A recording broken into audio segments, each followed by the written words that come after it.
Assalamualaikum warahmatullahi wabarakatuh. Yang terhormat Bapak Prianggo Karunia Rahman MMSI selaku dosen pengampu mata kuliah aplikasi pengolahan data kuantitatif dan kualitatif. Baik, di sini kami akan mempresentasikan proses hasil observasi kami di SDN 33 Pangkal Pinang. Baik, selanjutnya SDN 33 Pangkal Pinang ini yang beralamat di Jalan Solihin GP, Kelurahan Asan, Kecamatan Rangkui, Kota Pangkal Pinang, Provinsi Bangka Belitung. Nama guru PAI-nya adalah Ibu Isnaini. Siswa yang diwawancarai berjumlah 5, yaitu Albi, Rifat, Gali, Zipa, dan Septi, kelas 6A dan B. Jumlah kelas yang sebagai sampel ada 2 kelas, yaitu 6A dan B tadi. Terus langkah-langkah proses observasi yang pertama, membuat surat izin observasi ke akademi, terus datang ke sekolah mengantarkan surat izin observasi, serta menentukan kelas berapa yang ingin dijadikan sampel, peserta didik yang ingin diwawancara, terus menentukan hari dan jam, serta jumlah siswa semua yang ingin dijadikan sampel. Yang pertama, menyiapkan pertanyaan kuesioner, menyiapkan pertanyaan wawancara untuk peserta didik, terus menyiapkan pertanyaan wawancara untuk guru PAI. Nah, pertanyaan wawancara dan pengisian kuesioner yang dibuat sesuai dengan variabel, yaitu minat belajar siswa, gaya mengajar guru, penggunaan media pembelajaran, dan lingkungan belajar. Nah, jenis-jenis pertanyaan tersebut yaitu kuesioner tertutup atau skala Likert untuk mengukur variabel tadi. Nah, di dalam pertanyaan kuesioner diberi petunjuk pengisian yang jelas, misalnya berilah tanda centang pada jawaban yang sesuai dengan pendapat Anda. Pertanyaan wawancara dibuat dengan berdasarkan teori. Di sini saya akan membacakan pertanyaan wawancara langsung dengan teorinya. Yang pertama, pertanyaan untuk guru, itu bagaimana ibu menilai minat belajar siswa terhadap pelajaran PAI di kelas. Yang kami ambil yaitu teori minat belajar John Dewey dan Hurlock. Yang kedua, menurut ibu, metode mengajar seperti apa yang paling efektif dalam meningkatkan minat belajar siswa, yaitu teori minat belajar John Dewey dan Hurlock, itu sama dengan nomor 1. Terus yang ketiga, seberapa sering ibu menggunakan media pembelajaran seperti video, gambar, atau alat peraga dalam mengajar PAI. Teori belajar kognitif Brunner atau Piaget. Yang keempat, bagaimana karakter dan sikap guru menurut ibu dalam memengaruhi minat belajar siswa, itu menggunakan teori humanistik Carl Rogers dan Abraham Maslow. Yang kelima, apakah lingkungan belajar di kelas sudah mendukung siswa untuk semangat belajar PAI, itu menggunakan teori lingkungan belajar behavioristik dan sosial kognitif Bandura. Terus yang keenam, apa saja kendala atau tantangan yang ibu hadapi dalam membangkitkan minat belajar siswa, itu menggunakan teori motivasi belajar Abraham Maslow dan David. Terus bagaimana ibu memotivasi siswa agar lebih tertarik dan aktif dalam pelajaran PAI, itu menggunakan teori motivasi belajar sama dengan tadi teori Abraham dan Maslow. Selanjutnya pertanyaan untuk siswa itu ada 7 pertanyaan. Yang pertama, apakah kamu senang belajar pelajaran PAI? Mengapa? Itu menggunakan teori minat belajar dan teori motivasi intrinsik. Yang kedua, menurut kamu cara mengajar guru PAI menarik atau membosankan? Terus pertanyaan kedua, itu menurut kamu cara mengajar guru PAI menarik atau membosankan? Jelaskan alasannya. Itu menggunakan teori pembelajaran behavioristik dan konstruktif. Yang ketiga, apakah guru PAI menggunakan media seperti video, gambar, atau alat bantu lain saat mengajar? Apakah hal itu membuat kamu lebih semangat belajar? Itu menggunakan teori media pembelajaran Edgar Dale. Yang keempat, bagaimana sikap guru PAI di kelas, ramah, tegas, atau sabar, dan lain-lain? Apakah itu membuat kamu lebih suka belajar PAI? Itu menggunakan teori humanistik dan teori keteladanan Albert Bandura. Yang kelima, apakah suasana kelas kamu nyaman dan mendukung untuk pelajaran PAI? Teori ekologi pembelajaran dan teori iklim kelas.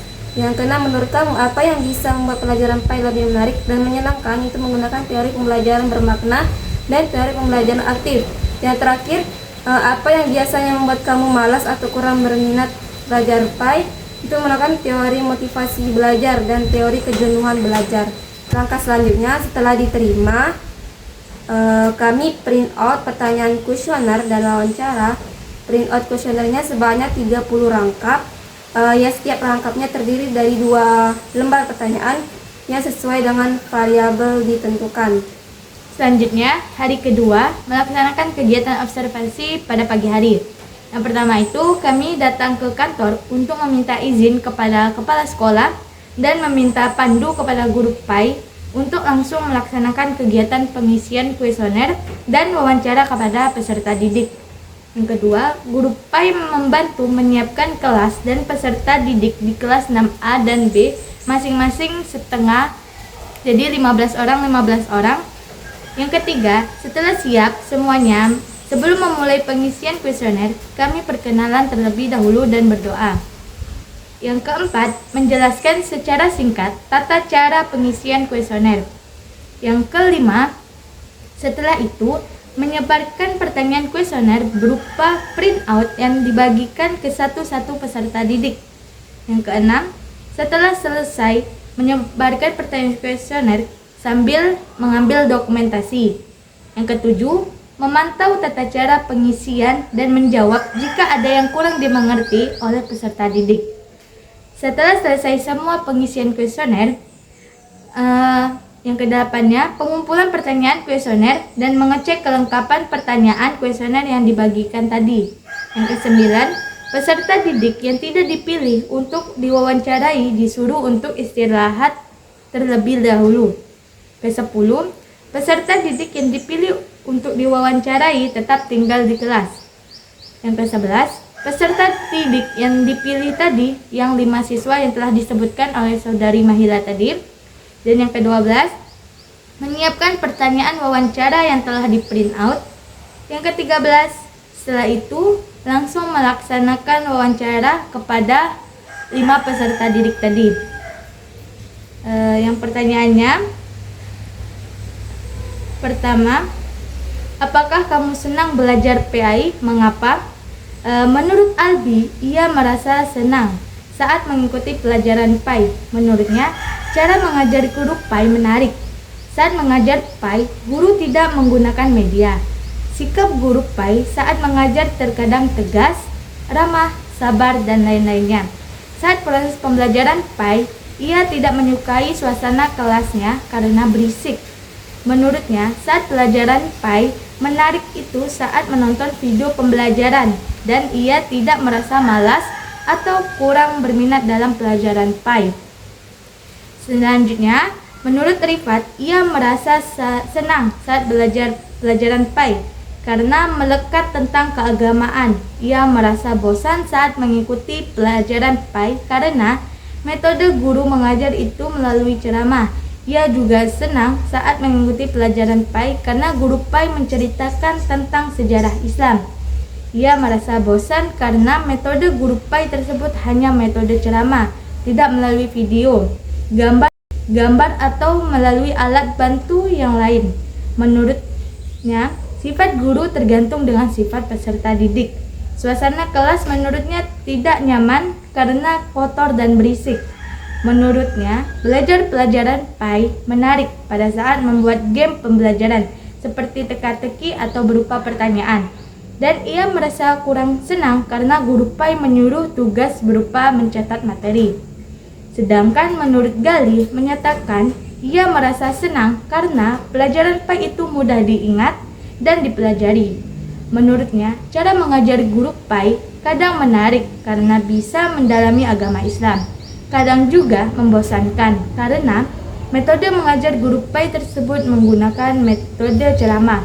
Menurutnya, guru PAI kadang-kadang menggunakan media berupa video pembelajaran. Menurutnya, sikap guru PAI di kelas sesuai sikap peserta didik. Ia merasa kurang nyaman karena kelasnya sangat berisik. Ia merasa sangat menarik saat pelajaran PAI karena menonton video pembelajaran, bermain game, dan terakhir menurutnya ia merasa sangat kurang berminat karena guru PAI memberikan tugas berupa mencatat materi. Menurut Ziva, pembelajaran PAI menarik karena dapat menambah pengetahuan tentang kisah-kisah terdahulu, seperti cerita para nabi dan sahabat nabi. Guru sering membuat suasana kelas menyenangkan dengan bercanda serta memberikan pertanyaan kepada siswa. Selain itu, guru juga menggunakan media seperti film yang menampilkan kisah-kisah para nabi, sehingga membuat siswa lebih bersemangat dalam belajar. Guru PAI dinilai baik dan tegas, namun bisa marah ketika suasana kelas berisik. Hal ini dianggap wajar oleh siswa. Ziva juga menyebut bahwa guru terkadang memberi tugas wawancara, tetapi masih ada teman-teman yang belum memahami cara mempresentasikannya. Meski begitu, suasana kelas yang tenang dan adanya selingan waktu bermain atau mengobrol membuat pelajaran terasa lebih hidup. Dengan demikian, metode mengajar guru PAI menurut Ziva meliputi ceramah, tanya jawab, penggunaan media audiovisual dan bercerita yang semuanya bertujuan agar siswa lebih memahami materi dan tidak mudah bosan. Dan yang terakhir, menurut Septi, pembelajaran PAI itu sebenarnya menyenangkan karena dapat menambah ilmu baru, seperti cerita-cerita para nabi dan sahabat nabi. Namun, suasana belajar sering terasa membosankan karena cara guru menjelaskan cenderung monoton dan kurang bervariasi. Guru jarang bahkan hampir tidak pernah menggunakan media pembelajaran yang menarik. Padahal ketika guru memanfaatkan media atau selingan seperti ice breaking, suasana kelas menjadi lebih hidup dan menyenangkan. Dalam hal sikap, guru PAI dinilai ramah dan tegas. Meskipun kadang marah ketika kelas menjadi berisik, hal ini dianggap wajar karena disebabkan oleh perilaku siswa sendiri. Septi juga menilai bahwa pembelajaran akan lebih efektif apabila guru memberikan waktu untuk bertanya dan mengembangkan interaksi dua arah di kelas. Dengan demikian, mengajar guru PAI yang digunakan masih dominan ceramah, sehingga perlu ditingkatkan dengan penggunaan media, kegiatan interaktif, serta variasi metode agar pembelajaran lebih menarik dan bermakna. Baik, ke yang ke-14 tuh kami sambil menanyakan wawancara kepada peserta didik sambil melakukan dokumentasi sebagai bukti. Yang ke-15, agar jelas suaranya, kami menggunakan rekaman suara. Setelah selesai wawancara, kami melakukan dokumentasi kepada siswa yang telah kami wawancarai tadi dan mengucapkan terima kasih telah menjawab pertanyaannya. Langkah selanjutnya, kami menemui Ibu Isnaini selaku guru PAI di SDN 33 Pangkal Pinang untuk melaksanakan wawancara. Sebelum menjawab pertanyaan, kami menyiapkan rekaman suara terlebih dahulu agar jawabannya dapat didengarkan kembali, dan saat kami membuat laporan ada bukti bahwa laporan tersebut memang benar dan tidak dibuat-buat. Baik, di sini saya akan membacakan jawaban dari guru yang telah kami tanyakan, yang sudah saya bacakan 7 pertanyaan. Jawabannya menurut Ibu Isnaini, menurutnya minat belajar siswa pelajaran PAI di kelas 6 dilihat dari aksi nyata mereka dalam proses belajar. Pengalaman langsung di mana mereka yang lebih aktif maka akan menumbuhkan minat belajar. Jadi sangat tepat bila teori minat belajar itu berdasarkan pengalaman nyata dan interaksi sosial. Sebagai motivasi dalam meningkatkan minat belajar, metode yang paling efektif dalam model interaktif yang melibatkan peserta didik seperti PBL dan sebagainya. Dan media pembelajaran yang sering digunakan adalah alat peraga gambar, video pembelajaran yang disesuaikan dengan materi pembelajaran PAI. Apalagi sekarang ada media baru dari Presiden, yaitu TV merah putih, dan media tersebut sangat membangkitkan semangat minat belajar peserta didik dalam pembelajaran. Pada saat mengajar tentang materi halal dan haram, peserta didik menyiapkan alat peraga berupa makanan berupa logo halal. Untuk karakter dan sifat guru juga sangat mempengaruhi minat belajar siswa, seperti kreativitas guru dalam mengajar, kepribadian yang sangat terhadap siswa, kepedulian seorang guru kepada peserta didik. Semua itu sangat mempengaruhi minat belajar peserta didik.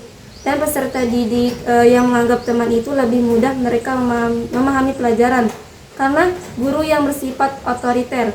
Terus lingkungan kelas maupun lingkungan sekolah di SDN 33 Pangkal Pinang ini sangat mendukung semangat belajar peserta didik.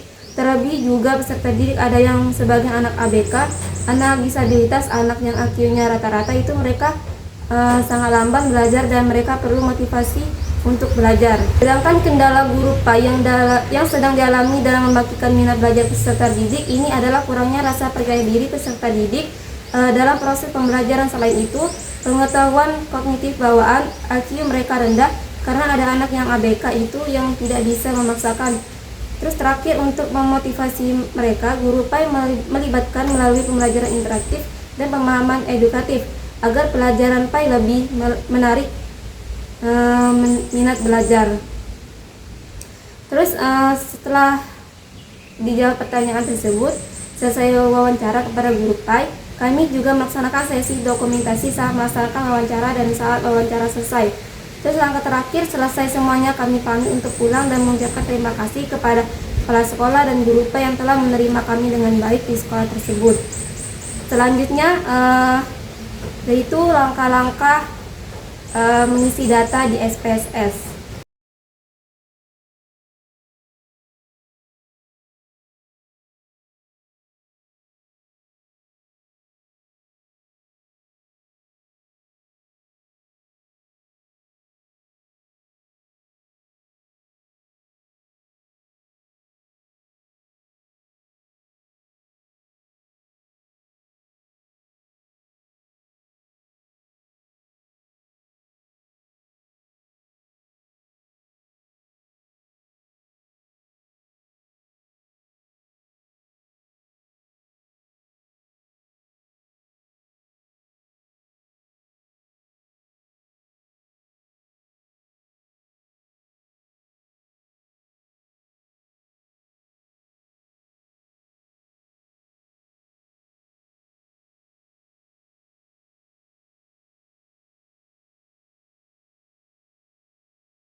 Baik, itulah hasil proses wawancara kami di SDN 33 Pangkal Pinang. Jika ada salah kata, kami mohon maaf. Kepada Allah kami mohon ampun. Kami akhiri.